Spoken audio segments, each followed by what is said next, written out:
el programa. Sí, lo comentamos al inicio del programa, despertamos con esta noticia que venía desde el norte, en Antofagasta, donde varias personas comenzaron a enviar registros de unas luces en el cielo. Algunos dijeron que eran ovnis, otros un meteorito. Pero ¿qué pasó realmente? Le vamos a pedir al profesor José Massa que nos explique. Está con nosotros el profesor emérito de la Universidad de Chile, Premio Nacional de Ciencias Exactas. ¿Cómo le va, profesor? Qué gusto tenerlo acá en el programa. Estoy con Catalina y con Matías también acá. Hola. Hola, hola. Muy bien, pues yo estoy aquí sorprendido con las noticias. ¿Está sorprendido? Oiga, profesor, claro, ya, pero ¿sí? ¿qué fue realmente lo que vimos en los cielos del norte hoy día? ¿Qué pasó? Bueno, mira, lo más probable es que sea un satélite que se cayó nomás, que terminó su función, chatarra espacial, es decir, un satélite que se transformó en chatarra. Pero no hay nada, esto no es un ovni, ni tampoco un meteorito. Ya. La diferencia entre un meteorito y uno de estos, entre otras cosas, puede venir dada por el hecho de que un meteorito, al entrar en la Tierra, entra con una velocidad de 100.000 kilómetros por hora. Ah, ya. Muy rápido. Un meteorito uno lo vería cruzar el cielo. Si estamos parados y vemos un meteorito muy rasante, lo veríamos cruzar el cielo en unos pocos segundos. Esto, por lo que muestran las grabaciones, va lentamente, se va casi moviendo a la velocidad de un avión, un poquito más rápido que un avión, pero no tiene la velocidad para ser un meteorito. Ya. Además, un meteorito nunca va como una gallina con pollos detrás, ¿no? Esto van un montón de cositas que se le van quedando. Entonces, un satélite, al irse desintegrando, pedacitos se separan, el roce con el aire afecta más a las partículas más livianas y entonces se va quedando atrás. Y por eso que va armando esta estela de objetitos. Oiga, Ahora dicen que iba hacia el oeste, entonces debe haber caído en el mar. Bueno, hay que ir no sé si a la isla de Pascua, pero un poquito antes de la isla de Pascua a buscarlo. Oiga, pero yo de eso mismo le quería preguntar, porque más allá de que a lo mejor esto haya caído en el mar, ¿qué riesgos tiene, si es que los tiene, si esto cae o hace contacto con la superficie terrestre? Bueno, el riesgo... ¿Hay cierto riesgo igual, pese a que sea chatarra o qué sé yo, y que no venga con la velocidad de un meteorito? ¿Tiene igual ciertos riesgos? Por supuesto. Es decir, si tú estás ahí y te cae algo en la cabeza, te lo aseguro que no la vayas a sacar tan fácil. Sí. Claro, un riesgo. Es un riesgo, Sí, pero es la que lleguen probabilidad... como desintegrados, pensaba yo, a la No, Tierra. casi todo se desintegra. Ya. Casi todo se desintegra. Pero de hecho, hubo un caso de uno famoso, no me acuerdo, la Mir, alguna de estas famosas, que iba a caer en Australia Ya. y uno apostó que no iba a llegar nada al suelo. Y cerca de Perth, en el occidente de Australia, sí recuperaron varios, entonces perdió la apuesta, porque llegaron al suelo varios pedazos. Claro, la gran mayoría se desintegra en el espacio, pero sobre todo el aluminio se va a desintegrar, pero el titanio y otras cuestiones pueden no desintegrarse y llegar al suelo. Oiga, profesor, ¿y es común que esto pase? O sea, ¿podríamos ver más eventos de este tipo o que sean más recurrentes? ¿O son casos más bien aislados que pasan cada cuánto? Bueno, mira, recién estaba mirando una estadística que no la había visto. La cantidad de satélites que han salido al espacio, hará menos de 10 años, el número de satélites en el espacio aumentó de una manera terrible. Hoy día hay, no sé, como 30.000 satélites en el espacio. Y esos son los satélites que están declarados. Pues todos los satélites espías, eso nadie, todos se hacen los tontos con ellos. Entonces, como hay Mira, Starlink, que ahora incluso una empresa de telecomunicaciones chilena está ofreciendo conectarse por Starlink. Fantástico, fabuloso poder tener internet y conexión a la red desde el sitio donde uno en la mitad del Océano Pacífico, en donde sea, va a poder tener conexión. Pero han lanzado ya como, no sé, 3.000, 8.000 satélites. Impresionante. Pero van a tener más de 10.000 satélites en órbita para poder cubrir el internet de todo el planeta. Así que tan solo Starlink va a duplicar la cantidad de satélites que hay en el espacio. Profesor, Y claro, tarde o temprano algunos de estos van a empezar a caerse y vamos a tener más eventos de estos. Ahora hay mucho más que hace 10 años. eso le mucho quería más. preguntar, ¿por qué se caen? Bueno, porque por la fuerza de gravedad. Eso no hay ley que... la chatarra no hay espacial ley que- uno se la imagina como dando vuelta, ¿no es cierto? En la órbita, ¿no? Claro, Terrible, es casi un anillo como de basura al final. Pero Claro. ¿qué ocurre y en qué momento que esa basura cae? O sea, esa es la Bueno, pregunta. mira, sería lindo, bueno, estaríamos fritos, nosotros no estaríamos aquí conversando. Si la Tierra no tuviera atmósfera, esa basura se quedaría ahí para siempre. Claro. No habría ni una razón Claro. para que cambiara ni un pelo la órbita, salvo que choquen entre ellos y hagan alguna tontera, pero eso es poco probable. Pero la atmósfera, a medida que uno sube a 1000 kilómetros, aquí hay una cantidad, mira, ya se me olvidó el número, pero es un número terrible la cantidad de moléculas de aire por centímetro cúbico. Si contáramos todas las moléculas en un centímetro cúbico aquí, hay como un 1 seguido como por 20 ceros. Ya. Son millones de millones de millones. A medida que uno va subiendo, el número de moléculas por centímetro cúbico disminuye mucho. Tal vez a 1000 kilómetros estamos hablando de apenas 1 millón de moléculas, que no es nada. Pero estos están siendo frenados por el golpe, el chilito que le dan algunas moléculas y se van perdiendo velocidad. Y además, el proceso ese de perder velocidad, al perder velocidad el satélite, baja un poquito y se mete en una zona un poquito más densa. Y disminuye un poquito y baja otro poquito hasta que a una altura ya inferior a 100 kilómetros, el proceso de perder velocidad empieza a ser bastante terrible. Mira, la Estación Espacial Orbital está a 400 kilómetros de altura y de vez en cuando, a 6 meses, la empujan un poquito porque baja de 400 como a 380, 370, y si no la empujaran de vuelta, se caería en unos pocos años. En unos pocos años. Entonces, tienen unos impulsores, son unos cohetes rusos, creo, que van, les pegan un empujón. Bueno, cuando se desactive la Estación Espacial Orbital, ahí sí que vamos a tener una función, porque ese satélite tiene 200 metros de tamaño. Sí, pues. Lo construyeron en años, subiendo pedazos. Si lo dejaran de operar y dejaran que se cayera, ahí sí que va a ser un batatazo más o menos. Ojalá que no nos caiga en la cabeza, ni que caiga en Chile. Bueno, con la Así suerte, que pero tenemos, profe. En Talca. Sí, o sea, en Talca o en Melipilla, que son los dos lugares donde siempre hay algo raro. Oiga, profesor, no sé si lo leyó, yo me imagino que sí, por supuesto que descubrieron la mayor reserva de oro en el universo. ¿Qué le parece esta noticia cuando la leí? Porque yo estaba leyendo y que es un asteroide que estaría ubicado en el cinturón entre Marte y Júpiter y que podría contener la mayor reserva de oro y metales preciosos del universo. Por supuesto que ya algunos le pusieron precio y dicen 700 trillones de euros valdría esto. ¿Qué le parece a usted cuando salen estas noticias? Que no sé si lo leyó, que yo creo que además no es algo reciente, no es un descubrimiento muy reciente. No, pero hay asteroides metálicos en el cinturón de asteroides entre Marte y Júpiter. Y claro, muchos de ellos tienen toneladas y toneladas del metal que uno quiera. Ahora, el problema es que ir para allá, mira, si hubiera lingotes de oro en la Luna, así, para llegar y llevar, aquí el que llegue se lo lleva. Si tú vas en una nave, agarráis un lingote y lo traes de vuelta a la Tierra, gastáis más plata que lo que te van a dar por la venta del lingote. Es carísimo salir de la Tierra, carísimo, carísimo. Es carísimo salir de la Luna después y es carísimo volver a entrar en la Tierra, porque no es cuestión de dejarse caer, pues. Uno dejaría un hoyo si se deja caer. Uno tiene que entrar lentamente en forma controlada.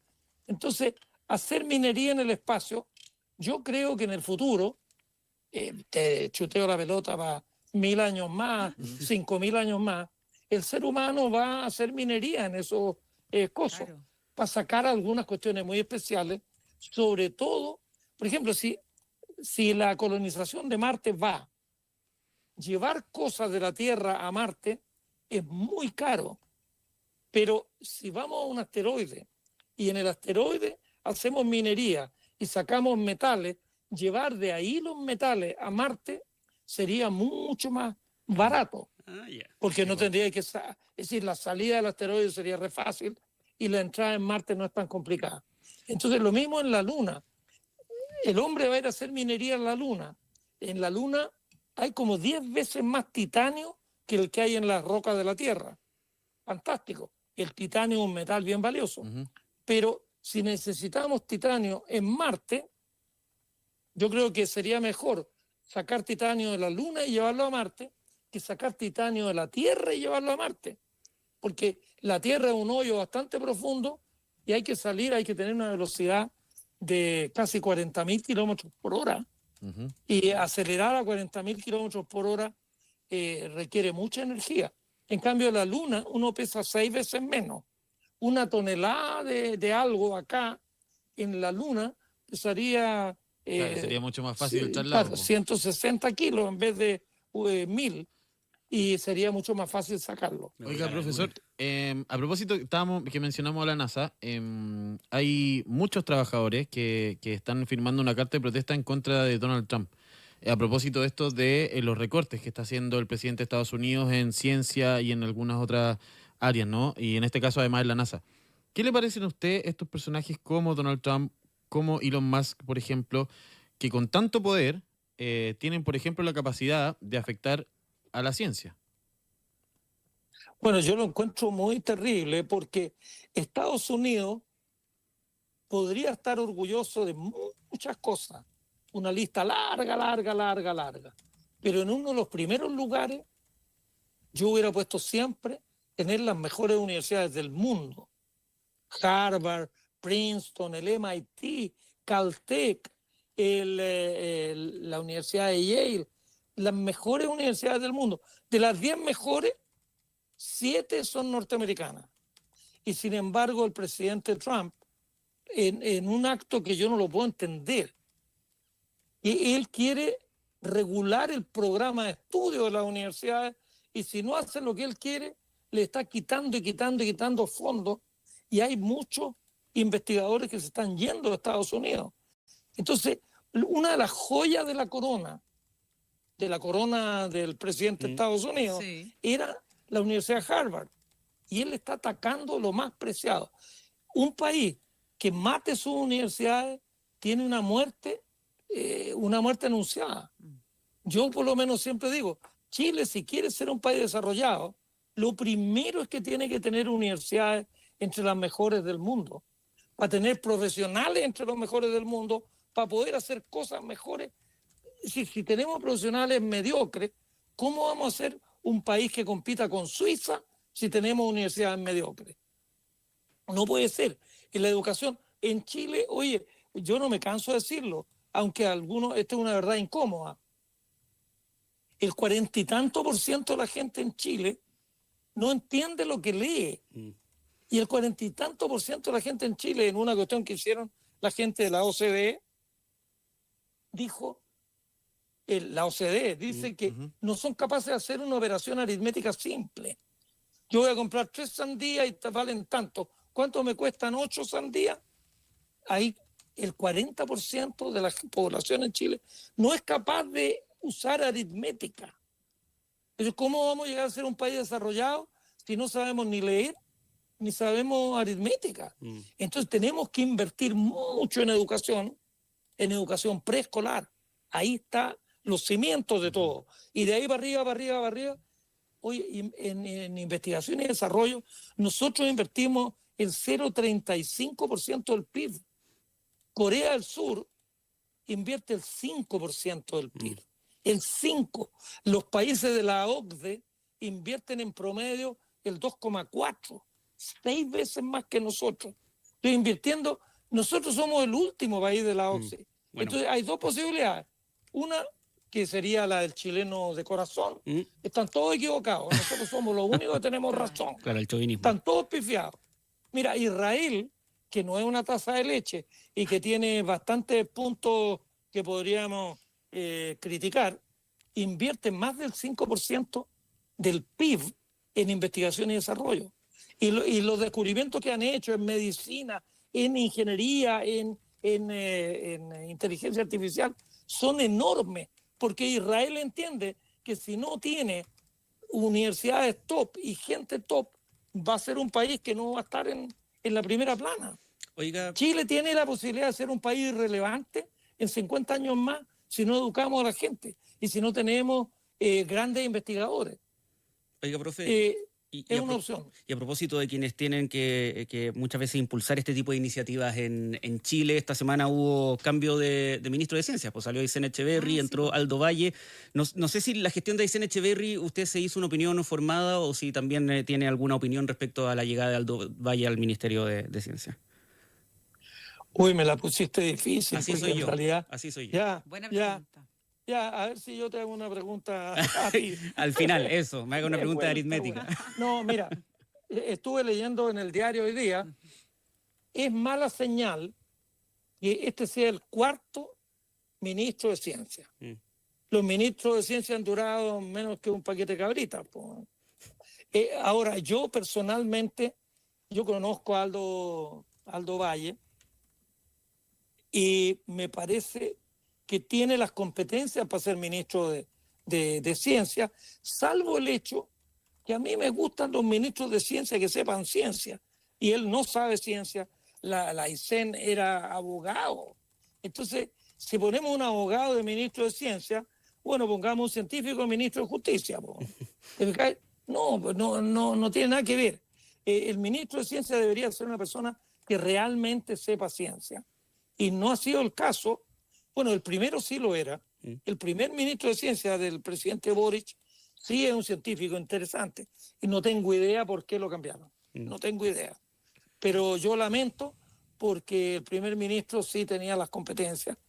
Entonces, esta rotativa de ministros de Ciencia no es una buena señal. Y Chile debería... Mira, yo haciendo aritmética, ya que critico que en Chile no saben hacer aritmética, imagínate, Finlandia tiene 60.000 científicos y es un tercio de la población de Chile. Si omitimos que sea un tercio, Chile tiene como 6.000 científicos y debería tener 60.000 si queremos tener el estándar de un país desarrollado. Ya, 60.000 científicos. ¿En cuánto tiempo podemos llegar a eso? Bueno, 60 años. De aquí a 60 años queremos llegar al nivel, no es una meta muy ambiciosa, ¿no? Pero significa que todos los años deberíamos duplicar, es decir, deberíamos de aumentar 1.000 científicos. 1.000 científicos, un científico es una inversión de como $100.000 entre el sueldo del científico, que tiene que tener un escritorio, que tiene que tener un poquito de plata para hacer investigación, el laboratorio. Ponte $100.000 per cápita. Si tú quieres aumentar en 1.000 científicos al año, tenés que poner 100 millones de dólares al año. 100 millones de dólares este año, 100 millones el próximo. Durante 60 años vamos a llegar a tener una masa de científicos importante para el país. ¿Y cuánto estamos invirtiendo? Nosotros invertimos en general en todas las ciencias como 1.000 millones de dólares al año. Aumentar en 100 millones de dólares sería aumentar en un 10%. En un 10%. Bueno, eso hay que hacerlo durante 60 años para poder tener una cantidad. 60.000 científicos significaría que seríamos súper expertos en el mar, súper expertos en la tierra, en geología, en astronomía, en biología, en cosas de agricultura, de todo. Salmones, ovejas en el sur. Para eso necesitamos miles de científicos más.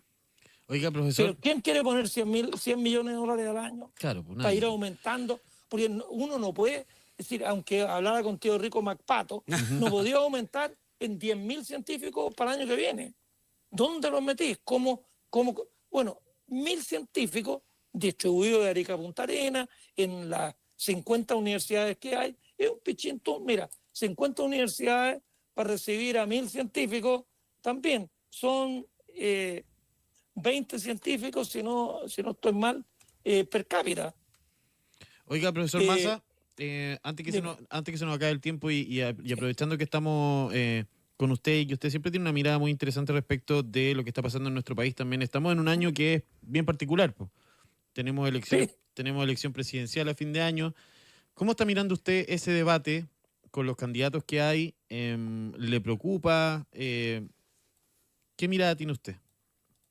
Bueno, encuentro terrible porque nadie habla de educación ni de ciencia. Nadie. Parece ser Ninguno se que todo el salva. problema, el desarrollo de Chile pasa por aumentar el número de carabineros de 40.000 a 400.000 carabineros. Con 400.000 carabineros, Chile sería un país desarrollado. Si el desarrollo no va a venir con más carabineros. Yo no digo que no haya que invertir en carabineros y que, no, que haya que controlar todo lo que hay que controlar. Pero ¿cuáles son las ideas, fuerzas? Esto que yo te estoy diciendo.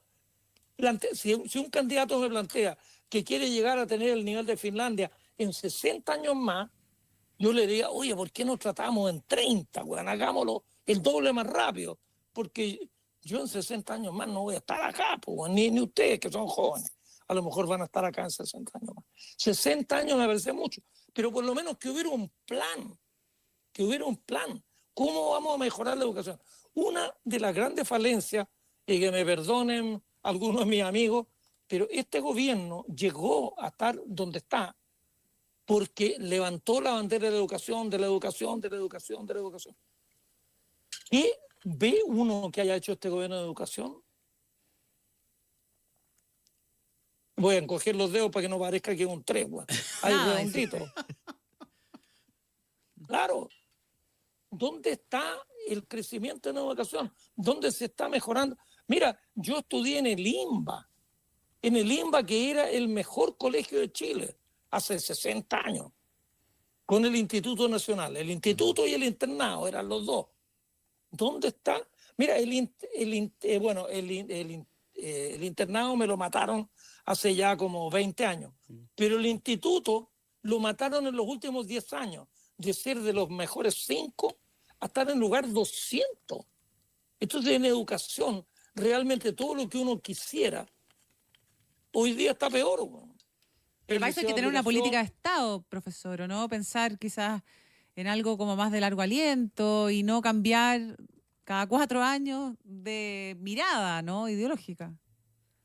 bueno, esa es la tragedia, porque desgraciadamente los gobiernos y sobre todo los honorables parlamentarios son elegidos y lo que más les importa es ser reelectos. Parece que no están haciendo nada más interesante en su vida. Entonces, ser reelecto en 4 años más es lo único que les interesa. Y si yo le digo, mira, en 60 años más, yo quiero que Chile llegue al nivel de Finlandia, se reirían de mí, pero a carcajadas se harían un ovillo en el suelo riéndose. Nadie va a pensar en un intervalo de 60 años. La educación, si invertimos, si agarramos a todos los niños y las niñas de pre-kinder y les empezamos a estimular, mira, vamos a Marte, hagamos esto, hagamos lo otro, esa es una flor que va a florecer en 20 años más, en 25 años más, que son como 4 periodos para un parlamentario, no le interesa. Él solo puede estar 3. Así que algo, ya que sea de más de 4 años, no le interesa. Pero bueno, él puede ser reelecto 2 veces, 12 años. Entonces, un periodo más largo de 12 años para un parlamentario es infinito, infinito. Yo veo en el Mercurio todos los días, bueno, en el diario, digámoslo, más genérico, quiénes son los que están tratando de reelegirse. De 8 parlamentarios hay 7 que se están tratando de reelegir. Claro. Uno esperaría que la mitad se quedara en su casa. No, la mitad, es decir, el 90%.